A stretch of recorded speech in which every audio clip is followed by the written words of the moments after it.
Hello, students of the future. I am speaking to you from the past.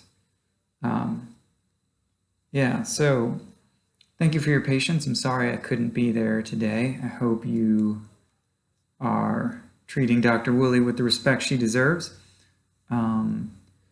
So a couple things before we get started with class today. I know for my 12 o'clock class, you guys were kind of struggling on Monday with getting the homework in and understanding what was due.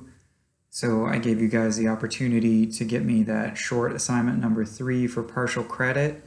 If you want to submit your short assignment number 3 for partial credit, I will give you the rare opportunity to do that. I guess for you guys, I didn't quite explain well enough where to find your homework and things like that. So we'll go over that again when I get back on Friday. My 3 o'clock, you guys nailed it. Yeah, I got an assignment from everyone. So we'll do something else. But no matter what, if you're ever confused about what I'm expecting or what you're supposed to do, feel free to write me. Don't be shy about it, or stop by my office. But why don't you go up to the front and take a handout for the activity that we're going to do today. And if you don't have a copy of the article that we were using the other day, why don't you pick up a copy of that too? Dr. Woolley should have laid out some extras. And let's spend some more time talking about literacy sponsors. We got a little bit behind, and we talked about reading comprehension, but we didn't really talk about the content of the article that much. So let's talk about it. So why don't you take a sec and get the handout, get the essay if you need it, and get into your groups, and I'll give you a minute to do that. And I'll just sit here awkwardly staring at the camera while you do that.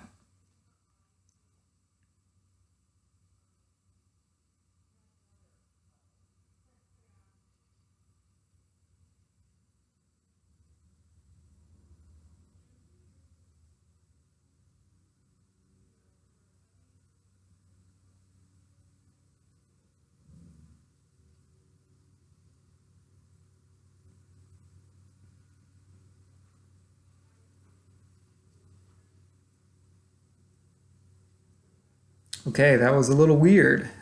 So by now, hopefully you've all got a handout. You are all sitting in your groups. You all have a copy of the essay.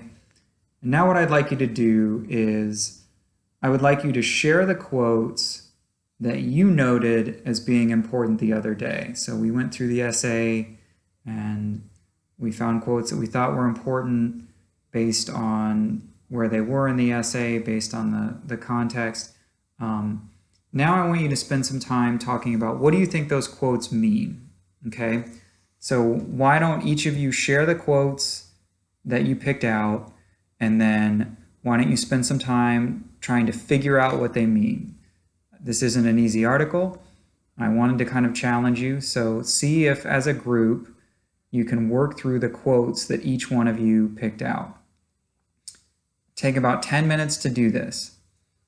After you've spent about 10 minutes going through the quotes that you picked out, working through what you feel they're saying, I want you to write a short definition using your own language of what you think a literacy sponsor is. So don't repeat what Brant's saying, using your own terminology, explaining it your own way. Tell me what you think a literacy sponsor is based on this article. Write this down. So come up with one definition per group. So you don't need to do it for each person, but one definition per group of what you think a literacy sponsor is. Write this down either on a Word document or on a sheet of paper, and make sure that you have put everyone's name at the top. So on a separate sheet of paper or on a Word document, as a group, after you have talked about the meaning of your quotes, write down what you see the definition of a literacy sponsor as being. And I'm going to have Dr. Woolley pause the video, give you a while to do that, and then we'll come back.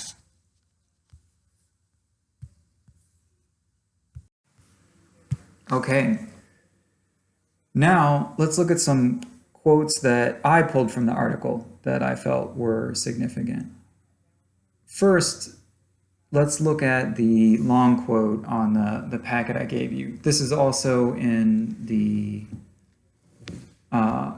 essay. It's on page 47, sort of towards the end of that first paragraph. And here's the quote. Sponsors, as we ordinarily think of them, are powerful figures who bankroll events or smooth the way for initiatives, usually richer, more knowledgeable, and more entrenched than the sponsors. Sponsors, nevertheless, enter a reciprocal relationship with those they underwrite. They lend their resources or credibility to the sponsored, but also stand to gain benefits from their success. So, what the hell is that talking about? That's what I'd like to see if you guys can figure out. So see if you can break this down and explain it in your own language. You might struggle with some of those bold-faced words. Feel free to look them up on your phone. Dr. Woolley is also incredibly intelligent and incredibly nice, and I'm sure she might be willing to help explain what they mean to you as well if you raised your hand. But why don't you take the next 5 minutes and see if you can pick at this quote and find a way to say it using your own language, and then write down your paraphrase for this quote beneath your definition for a literacy sponsor. So as a group, see if you can paraphrase this quote and write that paraphrase down for me, either on your Word document or on your separate sheet of paper. I'm gonna have Dr. Woolley pause the video, and then we'll see how you do. All right, I will be back in a sec. Okay, so let's talk about what that quote means. I think one of the things that that quote is saying is that in order for someone to be a sponsor, they've got to be someone who's in, right? To have a literacy, you need someone who is already literate, kind of be willing to give that to you. And just like anything in life, people rarely give you something without expecting something in return. So usually the person who gives you a literacy, they have some kind of incentive to give you that literacy. It can be financial or otherwise. So I'll give you kind of a pop culture example. I know you guys are kind of young, but I'm assuming you know who Dr. Dre is. I hope. And I'm assuming you know who Eminem is. So Dr. Dre was already a super famous rapper by the time Eminem started to get some notoriety. Dr. Dre, not only was he rich from his albums, he was also kind of basically considered a godfather in rap. I mean, he was in one of the most fundamental gangster rap groups,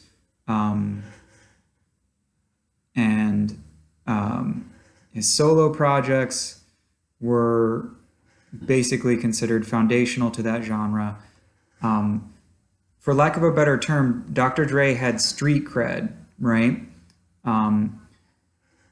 He was very much in the rap community. Everyone respected him as an OG, right?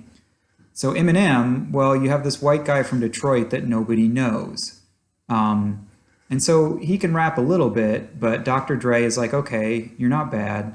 So Dr. Dre starts producing his albums. Dr. Dre starts giving him some good beats. Dr. Dre starts polishing it. And then the other thing Dr. Dre does is he lends Eminem his credibility, right? So some people might look at Eminem and be like, oh, you got this kind of trailer trash looking white guy. I don't really know if he's a legit rapper. But when Dr. Dre is like, no, this guy's legit, and then Dr. Dre is giving him some pretty killer beats, well, that makes Eminem look legit, because someone who is already legit has kind of given him a sponsorship. And then also Dr. Dre, by producing him, literally gave him money, and then also sponsored him in terms of helping him write songs. And so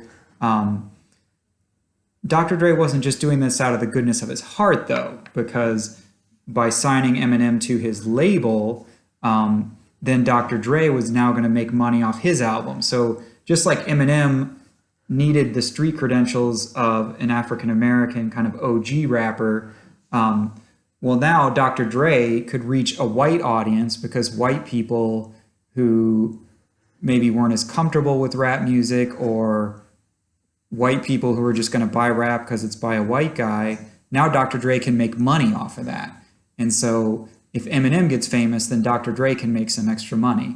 And so Dr. Dre sponsored him, but he had a motivation to sponsor him. Now, it's not always, I make it sound like a conspiracy, and it's not, because both Eminem and Dr. Dre benefited from that. And sometimes it can be something as simple as Tiffany, she wrote her literacy narrative about her dad teaching her about football and becoming literate in talking football. And so her dad, I don't think he was necessarily looking for financial benefit, but he probably wanted someone to watch football with. And since Tiffany was around all the time, well, if he teaches her how to appreciate football, he teaches her the rules, he teaches her the terminology, and then she can have a conversation with him about football. Well, now he's got someone to watch football with, and he's got something he can bond with his daughter with. And so he sponsored her, and then what he got back was, maybe some companionship, and something like that. And then you can also think about sponsors don't necessarily have to be people. Institutions can be sponsors too. So the example I used the other day is when I was working at Ohio State University. There were a lot of Chinese students at that school. And so there was a program where teachers could teach in China. And so I decided to do that program. And Ohio State was more than happy to help pay for me to go to China and help pay for me to teach in China, because if I go to China and I work with Chinese kids, I'll be better about that when I go back to the United States. And then when I got back to the United States, I decided I wanted to study Chinese. And OSU paid for me to take Chinese classes. This wasn't all out of the goodness of their heart. OSU was willing to pay for me to take those classes because then they knew I could communicate better with their Chinese students. And not many of their faculty could speak Chinese. Not many of their faculty knew a lot about Chinese culture. And so they paid for me to gain that literacy. And then I also had an incentive, a financial incentive, because I knew one way I could move up in my job, one way I could travel for free, is if I spoke a little Chinese. And so in that case, OSU isn't a human being, it's a whole institution, but they sponsored that literacy. And that had economic benefits for me, and it had economic benefits for them. And so usually a sponsor, it's a person or an organization that promotes a certain type of literacy. And that literacy benefits the sponsor as well as the person who it's sponsoring. So I hope that makes some sense. Now, why don't you turn your page and let's look at the slightly shorter quote. And so that quote says, "Sponsors nonetheless set the terms for access to literacy and wield powerful incentives for compliance and loyalty. Sponsors are a tangible reminder that literacy learning throughout history has always required permission, sanction, assistance, coercion, or at minimum, contact with existing trade routes." Here again, try and see if you can figure out what this means. And as with your other quote, I'll be impressed if you can think of a real-life example for this. So I'm going to pause the video and give you 5 or so minutes to work through this quote, and then write out a paraphrase as a group and put that paraphrase right below your last paraphrase.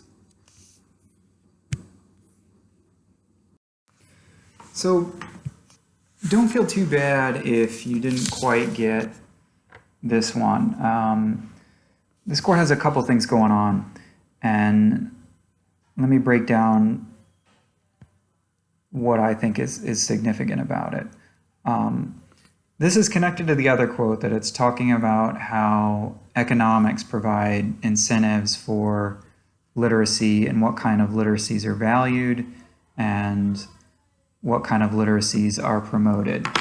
So particularly that last line where it says like, literacy learning has always required permission, sanction, assistance, and coercion. So I'll give you an example of this that you're probably familiar with, and that would be my class. So in my class, we're going to write mostly academic essays. And so you can write an analysis by making a comic. You can write an analysis by writing a rap song. But in my class, we're going to focus on academic analyses, and we're going to focus on academic writing. And so I won't let you use other types of writing. I won't let you use other types of composition. And so I'm promoting one literacy. I'm teaching you a type of academic writing, but I'm also censoring other types of literacies. So for example, I know Janae really likes drawing. She might prefer to make a comic as opposed to writing an essay. And you could make a comic that has research. You could make a comic that, you know, does criticism, but we won't really do that in my class. And one of the reasons is since I'm the one in charge and since I'm hired by a university, I'm interested in teaching you academic writing because that helps secure my job, right? One of the things I'll teach you in this class is how to use peer-reviewed journals and how to find academic sources. Well, a lot of times academic sources are by people who work in universities. And so it kind of makes sense, right, that your teacher who works in a university is going to consider writing and articles by other people who work in universities as a legitimate form of discourse and won't consider writing and work that comes from people who aren't in universities as legitimate. So I'm promoting one literacy and a literacy that serves me, but I might censor some other literacies that might challenge the kind of literacy I have control over. And by teaching you academic writing and teaching you the importance of academic articles, I help ensure that you guys will, one, respect college is important, and then two, will help ensure that people like me receive a paycheck. So the other thing I want you to understand about a sponsor is even though a sponsor might be promoting a certain type of literacy, it's very likely that they might be censoring or shutting down or restricting another type of literacy in order to say, hey, this one is the legitimate one. These other ones aren't as important. And so that's something you can think about. So when you call someone a literacy sponsor, it might not just be someone who promotes you. It might even be someone who has restricted you. So, for example, I know Ryan, when he wrote about his German teacher, and his German teacher was very, very strict about his grammar because academic writing is very much about proper writing and grammatically correct writing. And so probably because he couldn't feel he could express himself a certain way, he probably felt his literacy was actually kind of restricted by that person. And so now what I'd like you to do is look at one of the articles you read for today, which was Always Living in Spanish. And that was on page, I think it was 79 to 81 in your Norton Field Guide by Marjorie Augustin. And what I would like you to do is answer the following questions, and I've put them in your packet as well. What or who were her literacy sponsors, right? So who promoted certain types of literacy, who limited certain types of literacy for her. And keep in mind, not just people, but it can be institutions or even things bigger than that. What literacies did they promote? What literacies did they restrict? How did her sponsors benefit from sponsoring her? How did she benefit or not benefit from their sponsorship? Try and write, 3 or 4 sentences as a group on your group document about this. This should take you to the end of our class. If you finish this and have extra time, then why don't you move on and why don't you answer those same questions for the article Proficiency by Sharon Nichols. And then what I'm going to do is I'm going to pause the video, and then Dr. Woolley will unpause the video at about 5 minutes till the end of our class. All right, guys. Hopefully you've done a good job staying on topic. What I'd like you to do is, if you have a Word document that you've typed up, double check that everyone's name is at the top, and then why don't you email that to me, and I'll count that as your participation for today. If you wrote a paper copy, double check that everyone's name is at the top of that, and then give that to Dr. Woolley, and she'll give it to me. Hopefully today's class gave you a better understanding of what a literacy sponsor is. Since we didn't really explain it before your homework today, I'll let you revise your homework, and then you can show it to me on Friday when I get back. For Friday, what I'm going to have you do is you're going to read Right or Wrong Identity by Emily Valou. That is in your Norton Field Guide, page 73 to 79. And then what I'm also going to have you do is, we read it earlier, but if you forgot or you need to read it for the first time, I want you to read A Guide to Writing Analysis.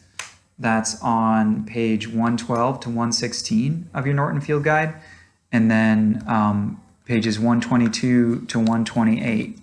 And then I'm going to have you write a research journal. The research journals are the ones that you turn in electronically. So you're going to write a research journal for me. And in your research journal, you're going to say, using the selections from A Guide to Writing Textual Analysis we read from in the Norton Field Guide, which strategy from page 123 does Valou use in your opinion? What strategy will you use? Consider writing out an actual outline. Answer these questions in a 300-word or more journal entry and post it to Canvas. And what you can also do if you're confused about the assignment, either about the essay or about this assignment, why don't you write the questions that you have as part of your journal entry too. Make sure you're posting that online to Research Journal number 3, and make sure you double check that you submitted it. And then other than that, I'll be in my office most of the day Friday. I'll do my best to check my email while I'm on the road. Good luck, and I'll talk to you in a couple days.